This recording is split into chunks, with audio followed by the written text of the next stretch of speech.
The red emergency light flashed across the dark metal walls of the Galactic Council's main chamber.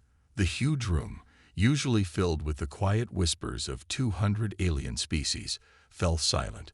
On the massive central screen, a distress signal pulsed steadily. "This is mining colony Proxima B," a shaky voice crackled through the speakers. "We have suffered a major tunnel collapse. 200 colonists are trapped underground. Our life support systems are failing. Please, anyone, we need immediate help." The council members looked at each other nervously. Proxima B was experiencing one of its worst radiation storms in decades. The colony shouldn't have been mining during such dangerous conditions. "The radiation levels are too high," announced the tall, silvery representative from the Centauri system. "Our ship's shields cannot withstand such conditions." "The risk of losing rescue ships is too great," agreed another council member. "We must wait for the storm to pass." "But that could take weeks," protested a smaller alien. "The colonists will die before then." As the council argued, Captain Emily Anderson sat quietly in the human observation section. Earth had only recently joined the galactic community, and they didn't have a vote yet. But Emily's ship, the Resilient, was docked at the station for routine supplies. She looked at her first officer, James Mitchell, who nodded slightly. They had both heard enough. Emily stood up and walked to the center of the chamber. She wasn't supposed to speak without permission, but she didn't care about protocol right now. "The Earth ship Resilient volunteers for the rescue mission," she announced clearly. The chamber erupted in surprised murmurs. A tall alien with blue skin walked toward her. "Captain Anderson," he said firmly, "your ship is a Mark IV vessel. It's barely space-worthy by our standards. The radiation will tear through your shields in minutes." Emily smiled. "Our ships might be simple, but they're tough. We've been dealing with radiation problems since we split our first atom. We can handle this." "This is suicide," the Centauri representative declared. "We cannot allow it." "With all due respect," Emily replied, "you don't have the authority to stop us. Earth vessels are independent operators. We're informing you of our decision, not asking for permission." She turned to James. "Contact the ship. Tell Mike to start modifying the shields. I want us ready to launch in 2 hours." As they walked out of the chamber, James matched her quick pace. "The crew won't like this," he said. "We're not equipped for this kind of rescue." "Ask them anyway," Emily replied. "But only take volunteers." 2 hours later, Emily stood on the bridge of the Resilient, looking at her crew. Every single crew member had volunteered. Mike Thompson, their engineer, had already modified their shields using some creative solutions involving their water tanks. Dr. Lisa Parker was preparing the medical bay for radiation casualties, and Robert Wilson was checking their rescue gear. "Last chance to back out," Emily announced to her bridge crew. "No one will think less of you if you stay behind." Grace Turner, their communications officer, spoke up from her station. "Captain, we all heard that distress call. Those people need help. We're going." Emily nodded and sat in her captain's chair. "Set course for Proxima B maximum speed." As the Resilient pulled away from the station, the council members watched in confusion. They couldn't understand why humans would risk their lives for strangers. Through the ship's windows, Emily could see the massive ships of other advanced species, safely docked and going nowhere.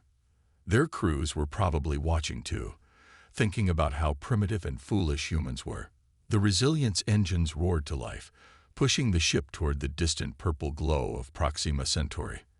They had no idea if their modifications would work, or if they could even reach the colony in time. But they had to try. "Message from the colony," Grace announced. "They're losing power to their life support systems." "Tell them to hold on," Emily replied. "Tell them that help is coming." She paused, then added, "Tell them that humanity is coming." As the ship accelerated toward danger, Emily thought about Earth's history. Humans had always been the ones to run toward disasters while others ran away. They had always been the ones to help, even when it seemed impossible or foolish. Some things, it seemed, would never change, even among the stars. The Resilient shook violently as it pushed through another wave of radiation. In the engine room, Mike Thompson wiped sweat from his forehead as he watched the shield readings climb into the red zone. The makeshift cooling system he had built using the ship's water tanks was working, but barely. "How are we doing, Mike?" Captain Anderson's voice crackled through the speaker. Mike looked at his readings again. "The good news is we're still alive. The bad news is our shields are at 40% and falling." He heard Emily sigh. "How long will they hold?" "Maybe 2 hours," Mike answered. He patted the ship's wall. "Unless I can think of something clever." Suddenly, a new alarm started blaring. Through the small window, Mike saw it. A massive solar storm heading straight for them. The purple-red clouds of energy stretched farther than he could see. Up on the bridge, James Mitchell gripped his chair as he stared at the storm. "That's the biggest one I've ever seen," he said quietly. Emily nodded. "Grace, any word from those fancy alien ships behind us?" Grace Turner listened to her headset, then shook her head. "They're all turning back. They say it's suicide to continue." "Well," Emily said with a small smile, "good thing we're too stubborn to quit." She pressed the ship-wide communication button. "All hands, brace for impact. This is going to get rough." The storm hit them like a giant wave. Red warning lights flashed everywhere as the ship groaned under the strain. In the medical bay, Dr. Lisa Parker grabbed her medical supplies before they could fall off the shelves. She had treated radiation sickness before, but never under these conditions. Back in the engine room, Mike had an idea. A crazy, possibly stupid idea. He grabbed his tools and ran to the water recycling system. "Captain," he called over the radio, "I'm going to try something. It might work, or it might blow up the ship." "At this point, Mike," Emily replied, "those both sound like better options than turning back." "Do it." Mike worked quickly, rerouting the ship's water circulation through the shield generators. It wasn't pretty. He had to use spare parts and emergency patches, but it was their only chance. "Okay," he said, stepping back. "Here goes nothing." He pulled the switch. The ship shuddered, then steadied. The shield readings, which had been dropping fast, suddenly stabilized. "Whatever you did, it's working," Emily called. "Shields are holding at 35%. Mike let out a breath he hadn't realized he was holding. "I'm using our water supply as an extra radiation shield," he explained. "The water absorbs some of the radiation, and the circulation system keeps it from overheating. It's not perfect, but it should get us there." The next hour was tense as the Resilient pushed through the storm. The ship's hull creaked and groaned, but Mike's makeshift shield held. Finally, they broke through to clearer space, and there it was, Proxima B, a dark red planet with swirling storms across its surface. "Colony signal detected," Grace announced. "They're still alive, but their situation is getting worse. The tunnel collapse is spreading." Robert Wilson, the security chief, was already checking his rescue gear. "How are we going to get down there? This radiation would cook us in our suits." "The same way we protected the ship," Mike said, walking onto the bridge. "I can modify our suits to use a water cooling system. It won't last long, but it should give us enough time." Emily looked at her crew. They were tired, stressed, and about to attempt something even crazier than what they'd already done. But not one of them showed any sign of wanting to turn back. "All right," she said, standing up. "Mike, start modifying those suits. Lisa, prep the medical bay for radiation victims. Robert, get the rescue equipment ready. James, find us a safe landing spot near the colony entrance." Through the front window, they could see other ships in orbit around the planet. Advanced vessels from dozens of species, all keeping their safe distance. But on the Resilient, humans were preparing to do what humans had always done best: rush in to help, no matter the odds. "It's funny," James said quietly to Emily. "All those advanced species out there, and here we are in our primitive ship, about to do what they want. Emily smiled. Sometimes the simplest solution is the best one. And sometimes the best solution is just being willing to try. The surface of Proxima B looked like a nightmare through the Resilience front window.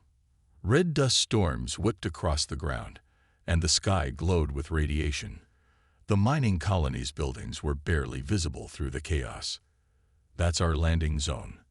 Robert Wilson asked, already wearing his modified spacesuit. The water cooling system Mike had built into it made soft, sloshing sounds as he moved. "That's it," James confirmed from the pilot's seat. "The main colony entrance is about 50 meters from where we'll land, if it's still there." Emily looked at her crew, all suited up and ready. Mike had modified 6 suits, which was all they had time for. The water cooling systems would give them 30 minutes of radiation protection at best. "Last equipment check," she ordered. "Once we're out there, we won't have time for mistakes." Dr. Lisa Parker went through her medical kit one final time. She had packed it with radiation treatments, emergency supplies, and basic first aid gear. "Medical supplies ready," she reported. Mike patted the portable power unit on his back. "Emergency power systems ready. If their life support is down, this might buy them some time." The ship shook as James started their descent. Through the radio, they could hear the worried voices of the alien ships in orbit. "Human vessel, you are making a serious mistake," one voice warned. "Our scans show the radiation levels are lethal." Grace spoke up from her station. "Captain, I'm getting life signs from below ground. At least 200 people are still alive down there, but their air is running out." Emily nodded. "James, take us in. Everyone else, get ready to move fast." The landing was rough. Wind battered the ship from all sides, and the radiation made their instruments go crazy. But James was a skilled pilot, and he brought them down safely just outside the colony entrance. "Radiation shields failing," Mike reported as red lights flashed across his panel. "The ship can't take much more of this." "Then we'd better hurry," Emily said. She sealed her helmet. "Let's move out." The 6 crew members rushed through the airlock and out onto the planet's surface. The storm hit them immediately, red dust swirling around them like angry clouds. Their suit lights cut through the darkness, showing them the way to the colony entrance. "Watch your step," Robert called out, leading the way. "The ground's not stable." They reached the colony entrance and found it partially collapsed. A heavy metal door was twisted in its frame, showing the power of whatever had caused the tunnel collapse. Mike connected his power unit to the door's emergency panel. With a groan, the door slid open just enough for them to squeeze through. Inside, their lights showed a scene of destruction. The main tunnel had collapsed in several places, and emergency lights flickered weakly along the walls. The air was thin. The life support systems were clearly failing. "Life signs are stronger now," Grace reported, checking her scanner. "They're about 2 levels down. Looks like they sealed themselves in a safety chamber." "But that chamber wasn't meant to hold so many people for this long," Lisa added. "They must be running out of air." Emily checked her suit's timer. 25 minutes of protection left. "Mike, can you get power to the emergency systems?" Mike was already working on a junction box. "Some of these systems are fried, but I might be able to." A loud rumble interrupted him. The tunnel shook, and more debris fell from the ceiling. "The whole place is coming down," Robert warned. "We need to move now." Emily made a quick decision. "Mike, you and Grace work on restoring power. Lisa set up a triage area near the entrance. Robert, James, you're with me. We're going to find those people." As they moved deeper into the tunnels, Emily's radio crackled. It was one of the alien ships in orbit. "Captain Anderson, our scans show the tunnels are becoming more unstable. You must evacuate immediately." Emily ignored them. Through a gap in the tunnel wall, she could see movement. People were down there, waiting for help, waiting for them. "We found them," she announced to her crew. "Now comes the hard part." Another rumble shook the tunnel.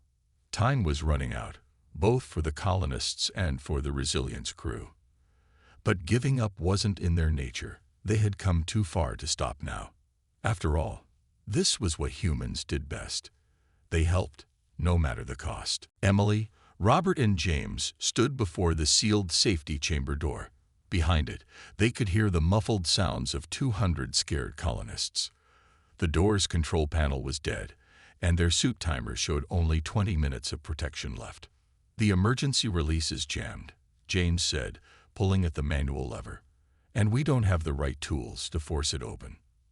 Emily looked around the tunnel, her light beam cutting through the dusty air. Her eyes fell on some abandoned mining equipment. "Maybe we don't need the right tools," she said. "Maybe we just need to think like miners." Robert understood immediately. He grabbed a length of metal pipe from the ground and wedged it into the lever mechanism. "On three," he said. 1, 2, 3. All three of them pushed down on the pipe. With a loud crack, the lever moved, and the heavy door slowly opened. Inside, their lights revealed a crowd of aliens from different species. Some were sitting, others standing, but all looked scared and tired. The air was thin, and frost had formed on the walls where the life support systems were failing. A tall alien stepped forward. "You're humans?" he asked in disbelief. "The Council sent humans to rescue us." "The Council didn't send us," Emily replied. "We came on our own." Over their radios, Mike's voice crackled. "Captain, I've got partial power restored to this level. Grace is working on getting some lights back on." As if on cue, emergency lights flickered to life along the corridor.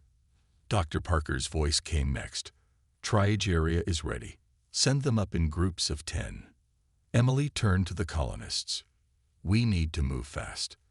The tunnels are unstable, and we don't have much time." But when they tried to leave, they found another problem. Many of the colonists were too weak to walk quickly. Some species evolved for different environments, could barely move in the low oxygen. "We'll never get them all out in time," James said quietly. Emily watched as Robert helped a stumbling alien to its feet. Then she remembered something from her Earth history classes. "The miners," she said suddenly. "The old coal miners on Earth. When there was a collapse." She turned to the colonists. "Everyone who can walk, form a line. Hold hands or tentacles or whatever you have. Don't let go of the person in front of or behind you." She looked at James, like the old mining rescue chains. "We move as one group." Robert nodded. "And those who can't walk, we carry them," Emily finished. They formed the rescue chain quickly. The stronger aliens helped the weaker ones. Where someone couldn't hold on, the humans used pieces of their own suits' safety lines to tie them together. Meanwhile, at the power junction, Mike was fighting his own battle. The colony systems kept failing, but he refused to give up. He had stripped parts from his own suit to keep the emergency lights running. "Grace," he called, "I need more power to Section C." Grace, who was directing groups of colonists toward the exit, rushed over to help. She didn't understand the alien technology, but she understood enough about power systems to be useful. "If we were out from these non-essential systems," she suggested, pulling wires. "Perfect," Mike said. "Sometimes the simple solutions are the best." The rescue chain moved slowly but steadily through the tunnels. When they found a blocked path, they found another way around. When someone fell, others helped them up. The humans' suit timers kept counting down, but no one mentioned it. Lisa waited at the triage point, treating the worst cases first. She had never treated some of these species before, but medicine was medicine. She focused on the basics: breathing, circulation, temperature. Another rumble shook the tunnels. Dust and small rocks rained down on them. "Captain," one of the alien ships called over the radio. "You have 10 minutes before total structural failure. You must evacuate now." Emily looked back at the chain of people behind her, aliens of all shapes and sizes, helping each other, trusting these strange humans who had come to save them. 10 minutes is plenty of time," she said, though she knew their suit protection would fail before then. "We're not leaving anyone behind." A younger alien near her asked quietly, "Why are you doing this? Why risk your lives for us?" Emily helped a falling alien back to its feet as she answered, "Because that's what humans do. We help. It's who we are." The tunnels groaned again, but the rescue chain kept moving. They weren't done yet. Not while there were still people to save. The Resilience crew faced a terrible choice. Their suit timers showed 5 minutes of radiation protection left, but 30 colonists were still inside the tunnels.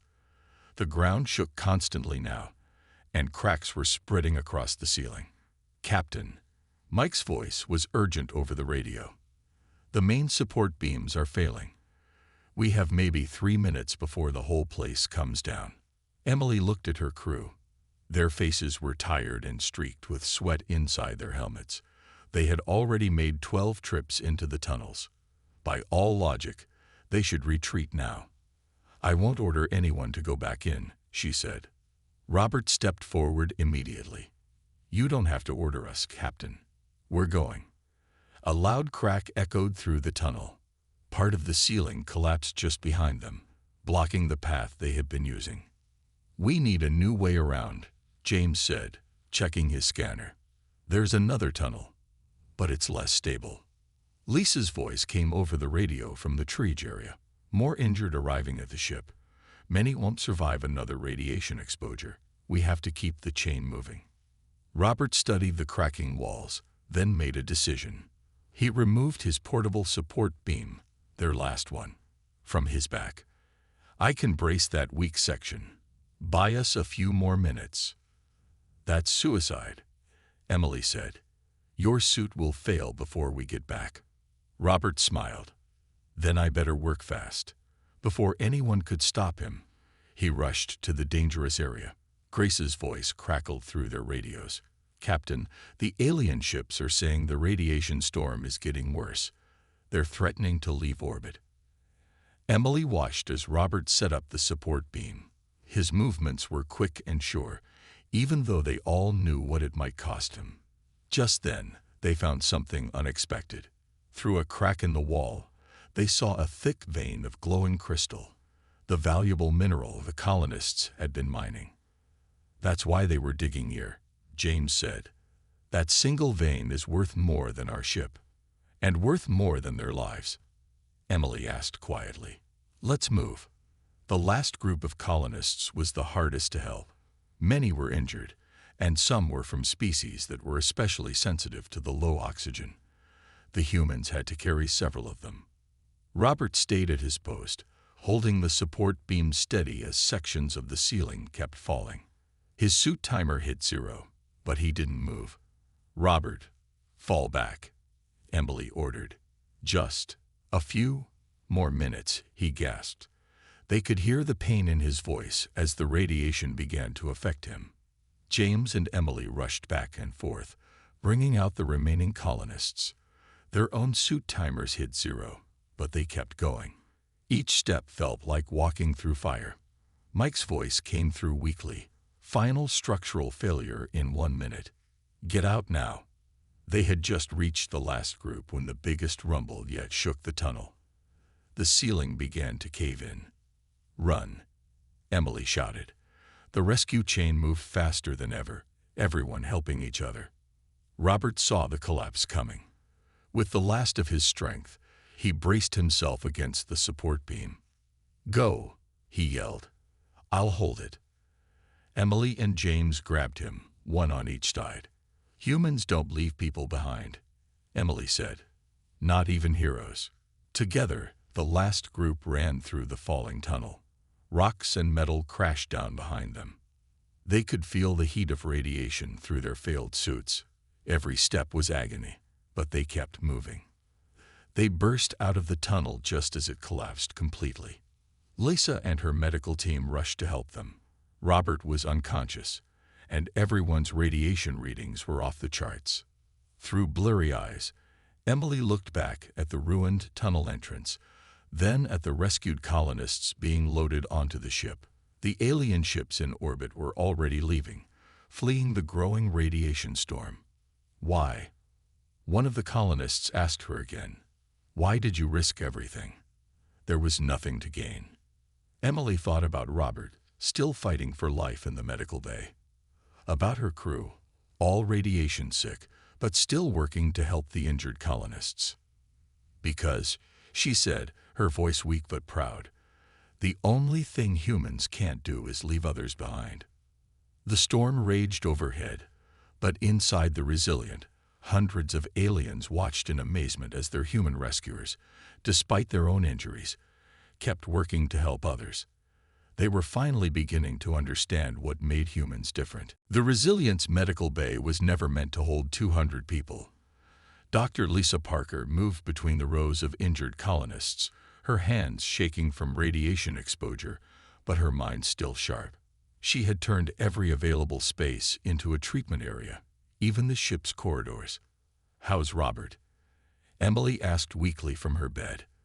The captain had refused treatment until everyone else was stable. Still fighting, Lisa answered, checking Robert's vital signs. He's tough, like all of us. She didn't mention that his radiation exposure was the worst she'd ever seen. James stumbled onto the bridge, fighting through his own radiation sickness. Captain, we have a problem. The ship's engines are damaged. We can't carry everyone out in one trip. The news spread quickly through the crowded ship. The alien colonists began to whisper among themselves, fear growing in their voices. They had heard about the radiation storm getting worse. Being stranded here meant death. Mike dragged himself from his bed in engineering, his face pale but determined. If we strip everything non-essential, we might get enough power for 2 trips. We don't have time for 2 trips, Grace said from her communication station. The storm will be here in 30 minutes. The other ships, they've all gone. Emily tried to stand but couldn't. Still, her voice was strong. Options. James looked at their readings. We could make it out with half the colonists. Come back for the rest after repairs. No. Emily's response was immediate. We're not leaving anyone behind. Then we need a miracle, Mike said. Grace suddenly sat up straighter at her station. Maybe not a miracle. Maybe we just need to be stupid brave again. She turned to the others. The colony has a broadcast antenna, right? For sending distress signals. Mike's eyes widened as he understood. If we could boost our engine power with the colony's antenna array. He was already doing calculations in his head. That's crazy, James said. We have to go back outside. Our suits are fried. Not all of them, Lisa interrupted. She pointed to a storage locker. The emergency suit we kept in medical. It's still good for 10 minutes. Emily looked at her crew. They were all sick, injured, and exhausted, but she saw the same determination in their eyes that had gotten them this far. I'll go, Mike offered, trying to stand. No, James said. You're the only one who can fly this ship with the engines in this state. I'll do it. For a moment, no one spoke. They all knew what going outside meant. The radiation would hit hard and fast. 5 minutes, James said, already putting on the emergency suit. That's all I need. Emily watched as her first officer prepared for what might be his last walk. James, she started. He turned to her. Captain, you said humans don't leave people behind. Let me prove you right. The colonists watched in silence as James stepped into the airlock. Through the ship's cameras, they saw him fighting his way through the storm to the colony's antenna. His movements were quick but careful as he connected power cables between the antenna and their ship. 4 minutes of suit protection left, Lisa reported. James's voice came through the radio, broken by static. Almost. Got it. 3 minutes. Mike worked at his console, ready to reroute the power the moment James finished. 2 minutes. Done. James called. He started running back to the ship. 1 minute. The airlock opened, and James fell inside. Lisa and her medical team rushed to help him. Now, Mike, Emily ordered. Mike threw all the power into the engines. The ship shuddered, then lifted. With the extra boost from the antenna, they slowly rose through the storm. "It's working," Grace said in amazement. "We're going to make it." The Resilient climbed higher, carrying its crew and all 200 colonists. Behind them, the radiation storm swallowed the mining colony. In the medical bay, James opened his eyes. Did we get everyone?" Emily took his hand. "Every single one. You did it. We all did it." The colonists watched through the ship's windows as they broke through the atmosphere. Many of them were crying, not just from relief at being saved, but from witnessing something they had never seen before.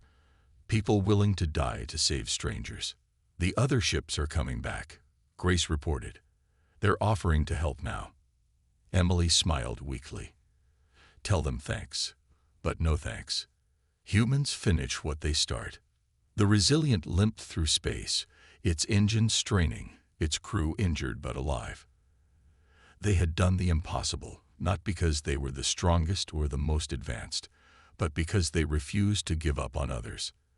That, more than anything, was the true power of humanity. 3 weeks after the rescue, the Resilient's crew stood in the Great Hall of the Galactic Council. The room was packed with representatives from hundreds of species, including many of the colonists they had saved. The crew still showed signs of their ordeal. Robert was in a hover chair, and James needed a cane to walk. But they all stood or sat, proudly in their dress uniforms. The council leader, a tall being with silvery skin, spoke first. "We are here today to discuss the actions of the Earth ship Resilient and its crew." His tone was hard to read. Their unauthorized rescue mission violated 17 safety protocols and damaged valuable mining equipment. A murmur ran through the crowd. Emily stepped forward, ready to defend her crew. But before she could speak, one of the rescued colonists stood up. "They saved our lives," the colonist said simply. "When your advanced ships ran away, when your protocols said to let us die, they came for us." Another colonist stood. "My children still have a parent because of them." More colonists rose, each adding their voice. The council leader raised his hand for quiet. The humans' actions were reckless, dangerous, and completely against standard procedures. He paused. "And they showed us something we had forgotten." He turned to Emily and her crew. "Sometimes the most advanced solution is not the best one. Sometimes what is needed is the will to help, no matter the cost." Mike nudged Robert's hover chair forward as the entire crew moved closer together. They had faced danger as one team, and they would face judgment the same way. "The council has reviewed the ship's logs," the leader continued. "We saw how Engineer Thompson used water to shield against radiation, a solution so simple, yet one we had never considered. We saw how Dr. Parker treated species she had never encountered, using basic medical principles that work for all life. We saw how Officer Wilson held up a collapsing tunnel with nothing but his own strength and courage." He looked around the chamber. "Most importantly, we saw how humans refused to leave anyone behind, even at the cost of their own safety. This is not a quality we had valued before. We valued protocols, advanced technology, and careful planning." Grace, standing next to James, whispered, "Is he complimenting us or criticizing us?" James smiled. "With aliens, sometimes it's hard to tell." The council leader raised his voice. "Therefore, this council has made 2 decisions. First, all rescue protocols will be revised. Sometimes the simple way, the human way, is the best way." Emily felt pride wash over her as she looked at her crew. They had changed things, made a difference. Second, the leader continued, "Earth will be granted full membership in the Galactic Council, effective immediately. We need what is the human word? Ah yes, their crazy bravery." The chamber erupted in applause. Even species that had never trusted humans before were cheering. The rescued colonists were the loudest of all. Later, at the celebration, aliens crowded around the human crew, asking questions about Earth and its people. A young alien child tugged at Robert's sleeve. "Are all humans like you?" the child asked. Ready to help anyone? Robert smiled. We just do what needs to be done. It's who we are. Lisa, who had finally had time to properly treat her own radiation exposure, added, Humans have a saying, look for the helpers. In any disaster, any crisis, look for the people running toward danger instead of away from it. Those are usually the humans. The council leader approached Emily with a datapad. The mining company found something interesting in the scanner logs. That crystal vein you saw, it's worth more than 1,000 ships like yours. Emily nodded. We saw it. Didn't matter then. Doesn't matter now. That, the leader said, is exactly why we need humans in the galaxy. As the celebration continued, Grace received a new distress call at the communication station. A transport ship was in trouble 2 systems away. Before she could even finish reading the message, Emily and her crew were already moving toward the door. Captain, the council leader called after them. There are other ships closer. Ships that are undamaged. You don't have to go. Emily looked at her crew. Injured but determined, tired but ready. They all nodded. Yes, we do, she said. We're human. It's what we do. The Resilient lifted off once again, heading toward someone who needed help. Behind them, the council chamber buzzed with excited conversation. The aliens had finally understood something important. In a galaxy full of advanced civilizations, sometimes what you really needed was a human. Because when no one else showed up, humanity was there.